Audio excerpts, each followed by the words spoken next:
शांति। आज 16 दिसंबर 2022 की बाबा की साकार मुरली है। मुरली के महावाक्य है, मीठे बच्चे बाप को और चक्र को याद करो। मुख से कुछ भी बोलने की दरकार नहीं, सिर्फ इस नरक से दिल हटा दो तो तुम एवर निरोगी बन जाएंगे। प्रश्न है, बाप डायरेक्ट आकर अपने बच्चों की श्रेष्ठ प्रारब्ध बनाने के लिए कौन सी राय देते हैं? उत्तर है, बच्चे अब तुम्हारा सब कुछ खत्म होने वाला है, कुछ भी काम नहीं आएगा, इसलिए सुदामे की तरह अपनी भविष्य प्रारब्ध बना लो। बाप डायरेक्ट आया है तो अपना सब कुछ सफल कर लो। हॉस्पिटल कम कॉलेज खोल दो जिससे बहुतों का कल्याण हो। सबको रास्ता बताओ, श्रीमत पर सदा चलते रहो। ओम शांति। बेहद का बाप बच्चों को समझा रहे हैं। समझाया उसको जाता है जो बेसमझ होते हैं। तुम जानते हो कि बरोबर सब पतित हैं और पतित पावन बाप को याद करते हैं। पतित मनुष्य को जरूर बेसमझ कहेंगे। सभी बुलाते हैं कि हे पतित पावन, आकर हमको पावन बनाओ। भारतवासी जानते हैं कि सतयुग में यह भारत पावन था, पावन गृहस्थ धर्म था। इस समय पतित गृहस्थ अधर्म है। धर्मात्मा पावन को कहा जाता है।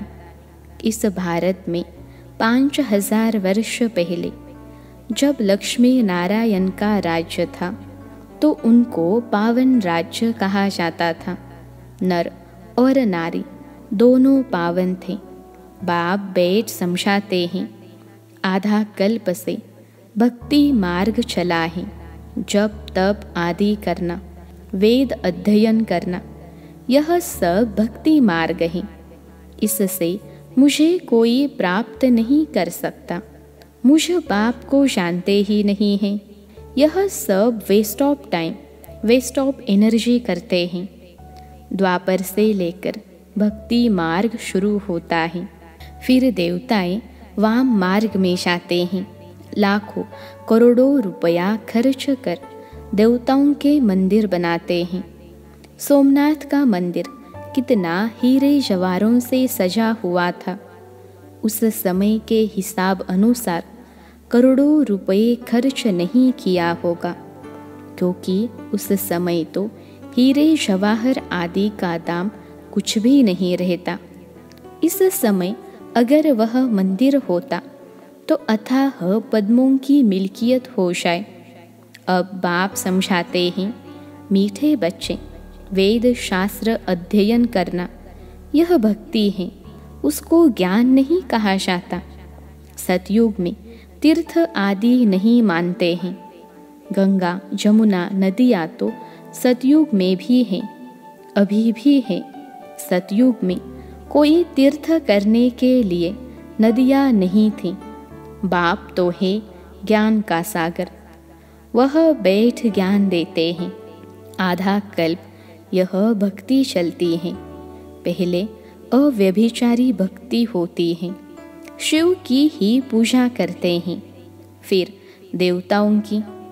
अभी तो भक्ति अव्यभिचारी हो गई है। भक्ति करते शास्त्र आदि पढ़ते रहते हैं तो सब भगत हो गए। सजनिया मुझे एक साजन को याद करती हैं। भक्तों की रक्षा करने वाला है भगवान। तो ज़रूर भक्ति में तकलीफ होती है, तब तो कहते हैं आकर हमको लिबरेट करो, दुख से मुक्त करो, गाइड बन मुक्ति धाम में ले चलो। उनको यह पता नहीं है कि भगवान कौन है। शिव व शंकर के मंदिर में जाते हैं। शिव शंकर को इकट्ठा कर दिया है दोनों अलग अलग। वह निराकार, वह सूक्ष्म शरीरधारी, वह मूल वतन में रहने वाला, वह सूक्ष्म वतन में रहने वाला। तो बाप समझाते हैं, मंदिर में बैल दिखाते हैं, समझते हैं शिव शंकर की बैल पर सवारी थी। अब शिव के लिए कहते हैं वह सर्वव्यापी हैं। ऐसे नहीं कहेंगे कि शिव शंकर सर्वव्यापी हैं। एक परम पिता परमात्मा निराकार को कहते हैं। अब बाप कहते हैं, देखो मैं निराकार तुमको कैसे पढ़ाता हूँ। बैल पर कोई सवारी थोड़े ही होती है। हमारी सवारी बैल पर क्यों दिखाई है? मैं तो साधारण मनुष्य तन में प्रवेश करके आता हूँ। इनके 84 जन्मों की कहानी बैठ तुमको सुनाता हूँ। तुम भी ब्रह्मा मुख वंशावली आकर बने हो। इनका नाम है भागीरथ अर्थात भाग्यशाली रथ, क्योंकि पहले पहले यह सुनते हैं और यही सौभाग्यशाली हैं। सतयुग में बहुत थोड़े होते हैं, बाकी सब आत्माएं वापिस चली जाती है अपने घर जहाँ से आई है। यह कर्म क्षेत्र है। सृष्टि का चक्र फिरता रहता है। मूल वतन सूक्ष्म वतन में यह सतयुग त्रेता नहीं होते हैं। यह ड्रामा का चक्र यहाँ फिरता है। आधा कल्प ज्ञान सतयुग त्रेता, आधा कल्प भक्ति द्वापर कलयुग। सतयुग में लक्ष्मी नारायण का राज्य था। फिर Lakshmi Narayan the first second राजाई चलती है। त्रेता में है चंद्रवंशी राम की डिनास्टी। सतयुग में 8 जन्म, त्रेता में 12 जन्म। यह 84 जन्मों की कहानी बाप ही समझाते हैं। बाप अपने ब्राह्मण बच्चों को ही मिलते हैं और किसको नहीं। बच्चे बने हैं तब उनको पढ़ाते हैं। बाप कहते हैं, मैं तुम्हारा बाप टीचर सद्गुरु हूँ। सद्गति कर साथ ले जाता हूँ। पावन होने का बहुत सहज उपाय है जो तुमको बतलाता हूँ। यहाँ बैठ तुम क्या करते हो? बच्चे कहते हैं, बाबा हम आपको याद करते हैं। आपका फरमान है कि निरंतर मुझे याद करने का पुरुषार्थ करो, तो इस योग अग्नि से तुम्हारे विकर्म विनाश हो जाएंगे। फिर तुम पवित्र सतो प्रधान बन जाएंगे। अब तुम तमो प्रधान हो। याद से ही खाद निकलेगी। कोई तकलीफ की बात नहीं। एवर निरोगी बनने के लिए कितनी सहज युक्ति है। देवताएं कभी बीमार नहीं होते। इस याद से ही तुम निरोगी बनेंगे। पाप भस्म होने से तुम पावन बन जाएंगे। बड़ी भारी कमाई है। घूमो फिरो, सिर्फ मुझे याद करो। पहले यह प्रैक्टिस करनी है। याद करने से हम 21 जन्म के लिए निरोगी बन जाएंगे। कोई तकलीफ की बात नहीं। सिर्फ माँ में कम याद करो। यह बाप ने आत्माओं को कहा, हे आत्माएं सुनती हो? बाप मुख से कहते हैं, मुझे याद करो और घर को याद करो। अब यह नर्क खलास होना है। जाना है अपने घर। भोजन बनाते समय भी याद का पुरुषार्थ करो। भले तुम कर्मयोगी हो तो भी कम से कम 8 घंटे तक ज़रूर पहुँचो। 5 मिनट, 10 मिनट, आधा घंटा ऐसे चार्ट को बढ़ाते रहो। जांच करते रहो, हमने कितना समय बाप को याद किया।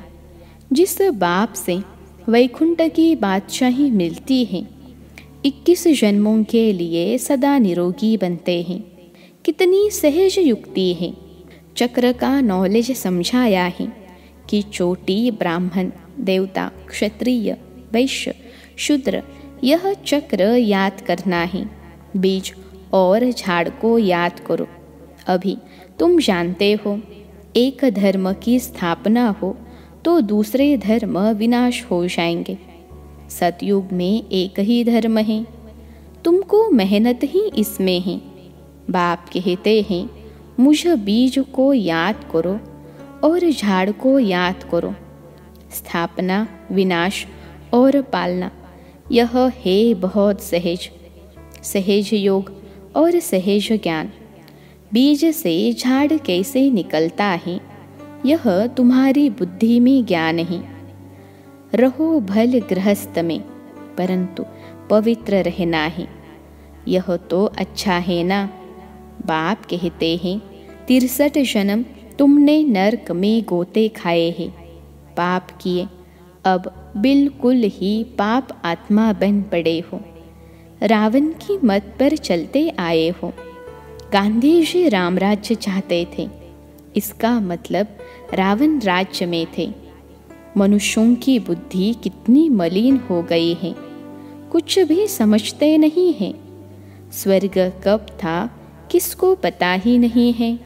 लक्ष्मी नारायण को 5000 वर्ष हुए हैं, यह किसको मालूम नहीं है। सतयुग की आयु लाखों वर्ष कह देते हैं। आधा कल्प है ज्ञान, आधा कल्प है भक्ति। फिर जब पुरानी दुनिया हो जाती है तो आता है वैराग्य। इस नरक से दिल हटा देते हैं। तुम यहाँ बैठे बहुत कमाई करते हो। बाप कहते हैं, तुम चक्रवर्ती राजा बनते हो। यह तुम्हारा अंतिम 84वां जन्म है। विनाश सामने खड़ा है। मृत्यु लोक का विनाश, अमर लोक की स्थापना हो रही है। अमरनाथ बाबा से हम सत्य नारायण बनने की सत्य कथा सुन रहे हैं। है एक कथा, शास्त्र आदि कितने ढेर बनाए हैं, करोड़ पदम रुपये खर्च करते हैं। है सब झूठ।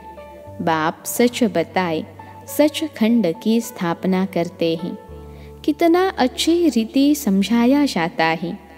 कैसी भी अबलाएं, गणिकाएं, अहिल्याएं उस स्वर्ग का मालिक बन सकती हैं। तुम्हारे पास अभी क्या रखा है? अमेरिका में क्या है? बड़े बड़े महल हैं, वह तो अभी गिरे की गिरे। स्वर्ग में तो अकिशार धन था, यहाँ तो धन है ही नहीं। अमेरिका के व्हाइट हाउस को क्या लूटेंगे? कुछ भी नहीं रखा है। वहाँ सतयुग में तो गरीब से गरीब का महल भी यहाँ से अच्छा होगा। चांदी सोना लगा हुआ होगा। वहाँ सब सस्ताई रहती है, सबको अपनी जमीन रहती है। सुदामे का मिसाल, भक्ति मार्ग में 2 मुट्ठी ईश्वर अर्थ देते आए हो। कोई 5, 10, 100 रुपये भी दान करते हैं, जिसका एवजा दूसरे जन्म में मिलता है। इसलिए ही मनुष्य दान पुण्य आदि करते हैं। कोई हॉस्पिटल खोलते हैं तो दूसरे जन्म में तंदुरुस्ती अच्छी मिलती है, कोई बीमारी नहीं होती है। कोई कॉलेज बनाते हैं तो दूसरे जन्म में पढ़कर होशियार हो जाते हैं। एक जन्म का फल दूसरे जन्म में मिलता है। अब परम पिता परमात्मा निराकार बाप तो दाता है। बाप कहते हैं, बच्चे एक हॉस्पिटल कम कॉलेज खोलो, इसमें बहुतों का कल्याण होगा। इसका फल तुमको 21 जन्म के लिए मिलेगा। वह है इनडायरेक्ट एक जन्म के लिए, यह है डायरेक्ट 21 जन्मों के लिए प्रारब्ध मिलती है। क्योंकि अब बाप डायरेक्ट बैठे हैं, समझाते हैं तुम्हारा सब कुछ खत्म होने वाला है। महल माड़िया सब मिट्टी में मिल जानी है। इसलिए अब भविष्य की कमाई करो जो तुम्हारे काम आए। जो भी आए उसको रास्ता बताओ। बाप को याद करो तो तुम्हारी कट निकलेगी। पारलौकिक बाप हैं। बाप कहते हैं, श्रीमत पर चलने से तुम स्वर्ग के मालिक पारस बुद्धि बन सकते हो। कितनी युक्तियाँ भी समझाते रहते हैं। हर एक के कर्म का हिसाब अपना अपना है। बाप कर्म अकर्म विकर्म की गति बैठ समझाते हैं। कोई भी तकलीफ हो तो सर्जन के पास आकर श्रीमत लो। अहिल्याओ कुब्जाओ सबको यह रास्ता बताना है। पवित्रता पर ही हंगामा होता आया है। विष नहीं दिया तो मारने लग पड़ते, घर से निकाल देते हैं। कितना हंगामा करते हैं। बाप कहते हैं इस ज्ञान यज्ञ में असुरों के विघ्न बहुत पड़ेंगे, अबलाओं पर अत्याचार बहुत होंगे और सत्संगों में कभी अत्याचार नहीं होते हैं, यहाँ पर विघ्न पड़ते हैं। बाबा कहते हैं कितने पतित बन पड़े हैं, अभी तुम पवित्र बनते हो पावन दुनिया का मालिक बनने के लिए। बाप का फरमान है यह अंतिम जन्म पवित्र बन मुझे याद करो तो विकर्म विनाश हो। इसका नाम ही है सहज राजयोग और कोई शास्त्र में यह युक्ति नहीं है। गीता में ही देह के सब धर्म त्याग मुझ अपने बाप को याद करो। अब श्री कृष्ण तो भगवान है नहीं, भगवान सब आत्माओं का बाप एक है। शरीर का लोन लिया है, यह है भाग्यशाली रथ। इनको खुशी तो होती है कि मेरा शरीर भगवान काम में लाते हैं। इस शरीर में बाप आकर सबका कल्याण करते हैं, बाकी बैल आदि नहीं है। इन बातों को नया क्या समझें। अच्छा, मीठे मीठे सिखलते बच्चों प्रति माता पिता बाप दादा का याद प्यार और गुड मॉर्निंग। रूहानी बाप की रूहानी बच्चों को नमस्ते। हम रूहानी बच्चों की सिखलते रूहानी माता पिता बाप दादा को याद प्यार गुड मॉर्निंग और नमस्ते बाबा नमस्ते।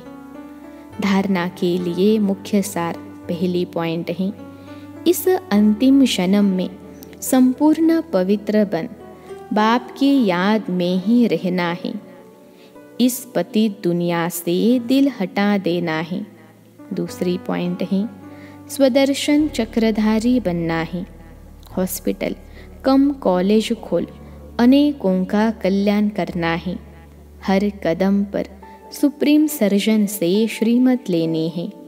आज का वरदान है दिव्य बुद्धि द्वारा त्रिकालदर्शी स्थिति का अनुभव करने वाले सफलता मूर्त भव। दिव्य बुद्धि द्वारा त्रिकालदर्शी स्थिति का अनुभव करने वाले सफलता मूर्त भव। विश्लेषण है ब्राह्मण जन्म की विशेष सौगात दिव्य बुद्धि है। इस दिव्य बुद्धि द्वारा बाप को, अपने आप को और तीनों कालों को स्पष्ट जान सकते हो। दिव्य बुद्धि से ही याद द्वारा सर्व शक्तियों को धारण कर सकते हो।